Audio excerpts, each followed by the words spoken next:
एक दिन मैं कॉलेज से वापस आ रही थी कि एक अनजान औरत ने मुझे रोककर कहा, मुबारक हो, तुम गर्भवती हो गई हो। मैंने गुस्से से कहा कि मैं अभी कुंवारी हूँ। वह कही, जा यहाँ से भाग जा। मैंने अपनी माँ को बताया तो वह उस अनपढ़ जाहिल गंवार औरत की बातों में आ गई और मेरी शादी एक पागल से तय कर दी। पर आधी रात को मेरी चीख निकल गई, क्योंकि वह पागल तो मेरा नाम सविता है और मैं अपनी मम्मी पापा के साथ शहर में रहती हूँ। मैं उनकी इकलौती औलाद हूँ, तो लाड प्यार से उन लोगों ने मुझे बिगाड़ रखा है। मैं बचपन से ही बहुत शरारती और चंचल हूँ और एक जगह टिक कर नहीं बैठ पाती। हमेशा इधर उधर भागती फिरती रहती हूँ। किसी तरीके से 12वीं की इम्तिहान पूरी होने के बाद मैंने अपनी माँ से कहा कि माँ चलो ना, हम नाना के घर गाँव में घूम आते हैं।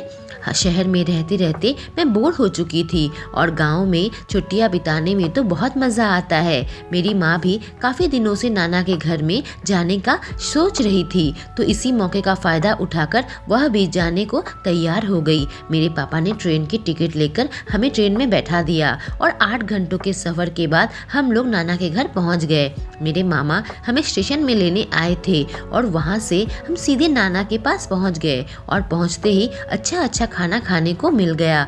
मेरी मौसी भी अपनी बेटियों के साथ हमसे मिलने आ गई, तो मैं अपनी कजिन के साथ खेतों में घूमने निकल गई। मुझे बहुत ही मज़ा आ रहा था। हम तरह तरह के खेत देख रहे थे और एक दूसरों के साथ हंसी मजाक कर रहे थे। तभी वहाँ एक लड़का गुजर रहा था। देखने में कुछ खास नहीं था, पर मुझे देखते ही उसने अपनी साइकिल रोका और मुझे घूर घूर कर देखने लगा। मेरी कजिन्स मेरा मजाक उड़ाने लगी कि अब तो लगता है सविता को इस गाँव में ही रहना होगा, क्योंकि अब इस गांव में काफ़ी सारे दीवाने हो गए इसके। मैंने कहा, ना बाबा ना, मैं शहर में ही ठीक हूँ। गांव में घूमने के लिए तो ठीक है, पर हमेशा के लिए गांव में नहीं रहना चाहती। हम हंसते हंसते अपने घर चले गए। मुझे यहाँ अब सब अच्छा लगने लगा था। अगले दिन मेरी कजिन बिजी थी, तो मैं अकेली ही घूमने निकल गई और नाना के खेतों में घूम रही थी कि तभी वह लड़का मुझे नजर आया।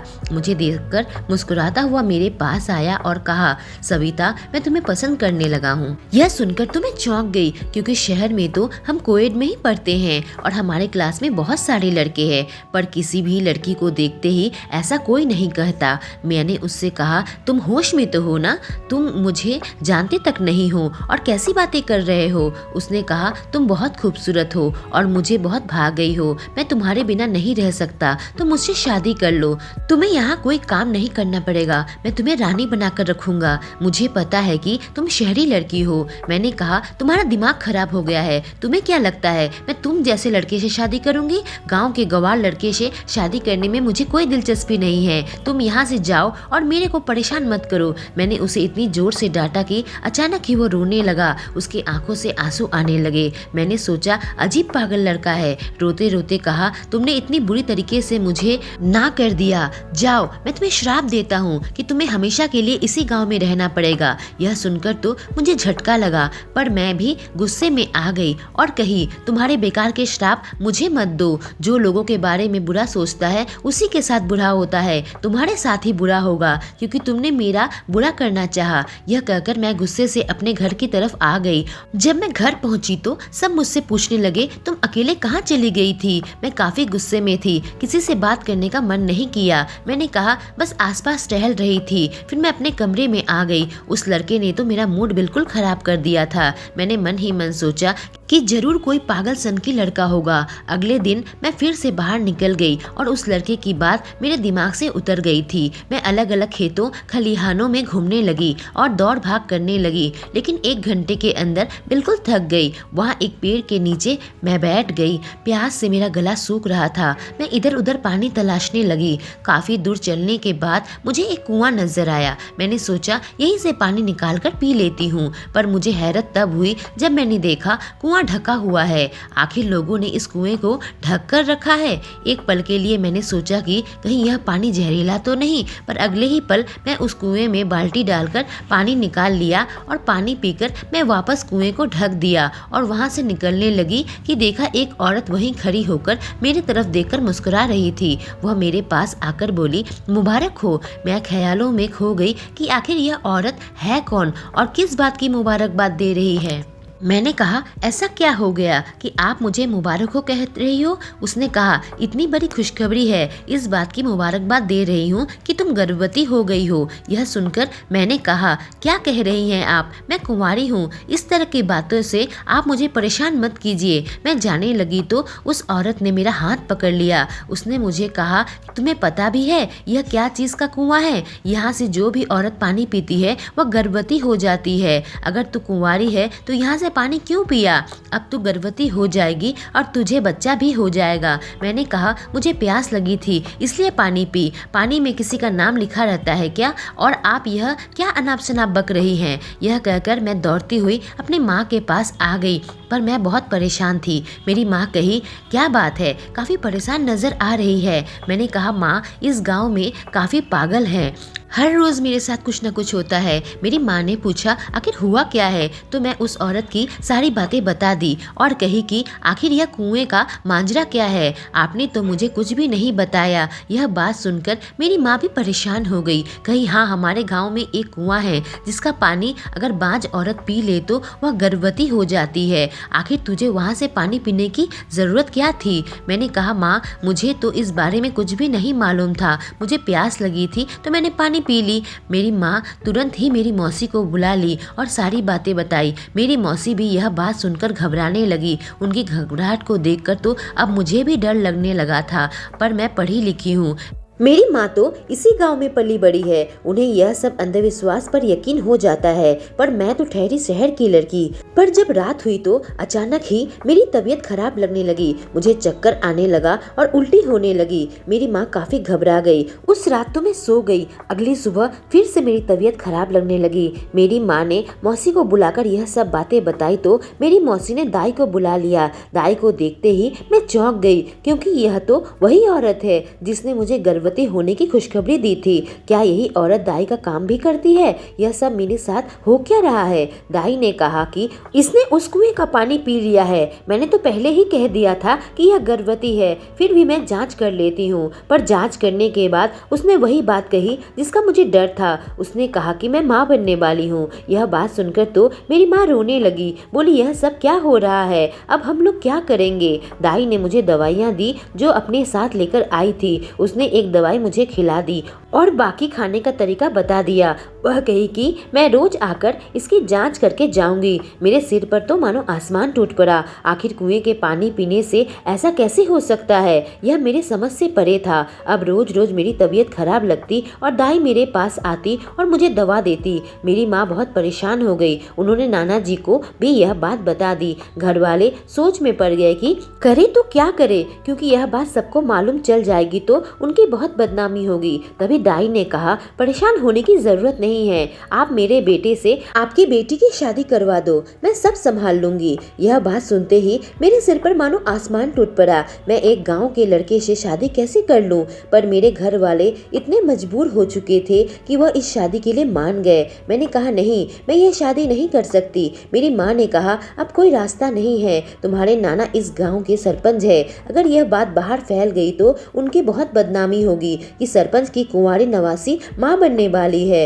उन्होंने मेरे पापा को भी गांव में बुला लिया था और 3 दिन के अंदर ही वह मेरी शादी करवाना चाहती थी। मैंने कहा, माँ, इतनी जल्दी शादी मत करवाओ, 7 दिन तो कम से कम रुक जाओ। मेरी माँ ने कहा, जितनी देर करूँगी उतनी बदनामी बढ़ेगी। 7 दिन में ऐसा क्या हो जाएगा? मैंने कहा, 7 दिन बाद मेरा मासिक आने वाला है, इससे पता लग जाएगा कि मैं सचमुच गर्भवती हूँ या नहीं। दाई मेरी तरफ देखकर कुछ सोच रही थी, फिर कहा, ठीक है, जैसा यह चाहती है वैसा ही करते हैं और तब तक शादी की तैयारी करते हैं। पर अगले दिन सुबह ही दाई मेरे पास आई और मेरा चेकअप करने के बाद मुझे एक की जगह 2 दवाइयाँ दी। मुझे तो अब यह आयुर्वेदिक देसी दवाइयाँ लेने का मन ही नहीं करता था। वह कोई डॉक्टर नहीं है, पर गांव के लोगों को उस पर विश्वास था। मेरी मौसी के सारे बच्चे इसी ने करवाए थे। मेरी मामी को भी उस पर बहुत विश्वास था। उन्होंने कहा, यह दाई बहुत अच्छी है और बहुत ईमानदार भी, तुम बेफिक्र होकर दवाई खा लो। ना चाहते हुए भी मैंने दोनों दवाई ले ली और देखते ही देखते 7 दिन बीत गए। मेरी माँ मेरे पास आकर कही, तेरा मासिक आया क्या? पर मैं हैरान थी कि मेरा मासिक नहीं आया था। मैंने कहा, माँ 1-2 दिन आगे पीछे होता रहता है। पर 3 दिन बीत गए, फिर भी मेरा मासिक नहीं आया। अब मेरे घर वालों को यकीन हो चुका था कि मैं गर्भवती हूँ, तो उन्होंने 3 दिन बाद ही मेरी शादी तय कर दी। कुछ चुने हुए रिश्तेदारों को ही बुलाया। मेरे रिश्तेदार घर पर आने लगे थे। पूरे गांव में ढोल बजाकर ज्यादा बड़ा शादी नहीं करना चाहते थे, क्योंकि अगर गांव वालों को पता लग जाता तो हमारी बहुत बदनामी होती। मुझे तो यकीन ही नहीं आ रहा था कि कुएं का पानी पी के मैं गर्भवती हो गई हूँ।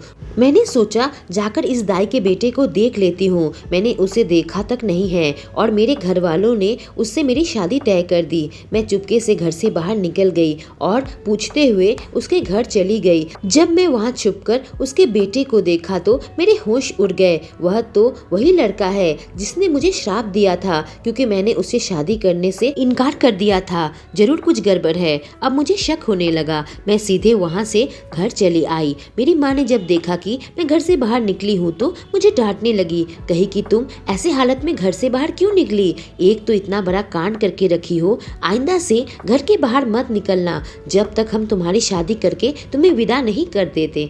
मेरी जानती हूँ कि मेरी माँ बहुत परेशान है। अगर मैं गर्भवती नहीं होती तो मेरी माँ कभी भी इस गांव में मेरी शादी करवाने को राजी नहीं होती। लेकिन मेरे मन में बार बार यही ख्याल आ रहे थे कि कुछ ना कुछ तो गलत है, क्योंकि मैं यह बात मानने को तैयार नहीं थी। हाँ, मुझे ऐसा महसूस जरूर होता था कि मेरी तबीयत ठीक नहीं है। मेरी एक दोस्त थी नीलम, जिसकी माँ एक डॉक्टर है। मैंने अपनी दोस्त को फोन किया और उसे गाँव में होने वाली सारी घटना बता दी। उसने कहा, रात को मेरी माँ आएगी तो मैं उनसे तुम्हारी बात करवा दूंगी, क्योंकि यह सब कुछ बहुत ही अजीब है। मैं अपने मोबाइल लेकर बस फोन का इंतजार करती रही। मेरी माँ मुझे कहती, तू सारा दिन फोन लेकर क्यों बैठी हुई है? पर मैं करूँ तो क्या करूँ? गांव में घूमने आई थी और अब कमरे में ही कैद होकर रह गई हूँ। बस कभी कभी घर वाले मुझसे आकर मिल लिया करते हैं, पर मुझे अब शर्मिंदगी महसूस होती है। उन लोगों को लगता है कि मैं अच्छी लड़की नहीं हूँ और यह क्या गुल खिला लिया है। रात को मेरी दोस्त की माँ ने फोन किया। मेरी दोस्त ने अपनी माँ को पहले से ही सारी बातें बता रखी थी। उन्होंने कहा, ऐसा संभव नहीं कि कुएं का पानी पीकर ही तुम गर्भवती हो जाओ। कोई भी औरत ऐसी अकेली बच्चा नहीं पैदा कर सकती। अगर तुम्हारे किसी दूसरे आदमी के साथ संबंध ना हो तो तुम गर्भवती नहीं हो सकती। मैंने कहा, अब मैं क्या करूं? सबसे पहले तो उन्होंने कहा कि दाई की दवा पर मुझे शक है, ना जाने तुम्हें क्या जड़ी बूटी खिलाती है। मैं तुम्हें जो जो बता रही हूँ तुम वैसा ही करना। यह कहकर उसने मुझे सारी बातें समझा दी। फोन रखने के बाद मैं यही प्रार्थना कर रही थी कि सब कुछ सही से हो जाए, क्योंकि मैं उस जाहिल गवार से शादी नहीं करना चाहती थी। अगले ही दिन वह लड़का मुझे देखने आया। वह मुझसे अकेले में बात करना चाहता था, तो मेरी माँ ने उसे मेरे कमरे में भेज दिया। वह मेरे पास आते ही मुझे बातें सुनाने लगा कि शहर की लड़कियां सही नहीं होती और कुएं वाली बात तो मैं भी नहीं मानता। जरूर तुमने कुछ न कुछ किया होगा किसी लड़के के साथ और मेरी माँ ने तुमसे मेरी शादी करवाने का फैसला कर लिया ताकि तुम्हारे परिवार की बदनामी न हो। पर अब तुम्हारे बच्चे को मुझे जिंदगी भर झेलना पड़ेगा। वह मुझे बहुत ही कड़वी कड़वी बात सुनाकर चला गया। उसके जाने के बाद मेरे आंखों से आंसू आ गए। ऐसे आदमी के साथ मैं अपनी जिंदगी कैसे बिता सकती हूँ जो कि मेरे बारे में इतनी गंदी गंदी बातें करके चला गया। आज मेरी शादी है और बाहर बारात आ चुकी है। मेरा दिल बहुत तेजी से धड़क रहा है। दुल्हन बनी मैं बस अपने दोस्त के भेजी हुई गिफ्ट का इंतजार कर रही थी। मैंने अपनी कजिन से कहा था कि मेरा एक कुरियर आने वाला है जो कि बहुत जरूरी है। आते ही वह मुझे दे देना। शादी से पहले मेरी कजिन दौड़ती हुई मेरे कमरे में आई और कही, यह लो तुम्हारा कुरियर आ गया। मैंने अपने दोस्त का भेजा हुआ तोहफा खोला और उसे लेकर बाथरूम चली गई। थोड़ी देर में मेरे मामा मुझे लेने आ गए। चलो शादी का मुहूर्त बीता जा रहा है। मैं घूंघट ओढ़े शादी के मंडप पर पहुंच गई और मेरे पति जिन्होंने सेहरा लगा रखा था उनका सेहरा हटाया और उनकी आंखों में लाल मिर्च पाउडर डाल दिया। मेरी इस हरकत को देखकर मेरे घर वाले दंग रह गए। सब उठकर खड़े हो गए। मेरे पति के आंख जलने लगा। उधर मेरी सास भी खड़ी हो गई। कहा, बेटी यह क्या कर रही है तू? यह तेरे होने वाले पति है। जैसे ही उन्होंने यह कहा मैं उनके पास गई और 2 जोरदार थप्पड़ उनके गाल में मारा। मैंने कहा, अभी तो मैं मार रही हूँ, इसके बाद यह थप्पड़ पुलिस के हाथों से पड़ने वाली है। पुलिस का नाम सुनकर वह घबरा गई। मेरे घरवाले बोले, आखिर क्या बात है बेटा, हमें भी तो बताओ। इतने में वह लड़का किसी तरह अपने आंख में पानी डाला और उठकर बोला, पागल औरत, चल अभी तुझे मेरे साथ शादी करनी पड़ेगी। मैंने अपने पापा और नाना से कहा कि आप अभी इसी वक्त पुलिस बुला लो। मेरी बात सुनकर मेरे मामा सामने आए और उस लड़के को 2 जोरदार थप्पड़ मारा। उन्हें तो पता भी नहीं था कि उन लोगों ने किया क्या है। मेरी माँ बोली, बेटा आखिर बात क्या है, हमें बता। मैंने वो प्रेगनेंसी टेस्ट किट निकाल लिया जो मेरी दोस्त की माँ ने मुझे भेजा था और उसमें एक ही लाइन बना हुआ था, जिसका मतलब यह था कि मैं प्रेग्नेंट नहीं हूँ। मेरी माँ तो यह देखते ही रह गई। वह दाई की तरफ घूमी और बोली, बताओ क्या बात है। मेरे नाना तो गुस्से में आकर पुलिस को बुला लिया। वह औरत रोने लगी। मैंने कहा, मैं बताती हूँ, मैं गर्भवती कभी थी ही नहीं। दरअसल जो दवाई ये मुझे देती थी उसे लेकर मुझे उल्टियाँ और चक्कर आते थे। मेरी माँ ने कहा, पर तेरा मासिक भी तो नहीं आया। मैंने कहा, माँ मैं डॉक्टर से बात की, सिर्फ कुएं के पानी पीने से कोई औरत गर्भवती नहीं हो जाती।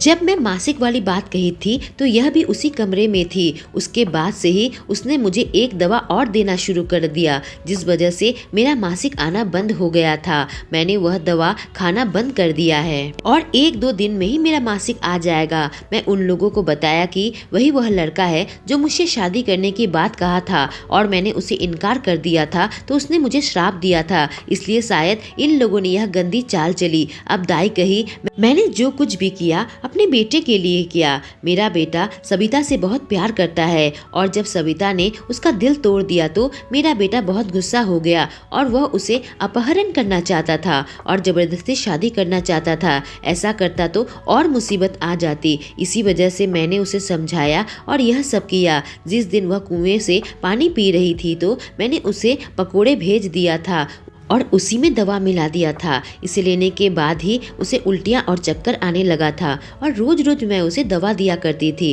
ताकि किसी को शक न हो और जल्द से जल्द दोनों की शादी हो जाए। तब तक पुलिस आ चुकी थी और इस धोखाधड़ी के लिए उन दोनों को पकड़ के ले गई। अच्छा हुआ कि हमारी शादी से पहले ही सब कुछ रुक गया। कुछ दिनों में मेरी मासिक भी आ गई। हम गाँव से शहर आ गए। गाँव के लोगों के झूठे अंधविश्वास के चक्कर में मेरी बल्ली चढ़ने वाली थी, पर मैंने सोच लिया था कि अब मैं अच्छे से पढ़ाई करूंगी और पढ़ लिख कर गाँव में जब भी जाने का मौका मिलेगा तो वहाँ के लोगों को अंधविश्वास से मुक्त करने की कोशिश करूंगी। दोस्तों, अगर यह कहानी पसंद आई हो तो चैनल को सब्सक्राइब करें और बेल आइकॉन को प्रेस करें। Thank you.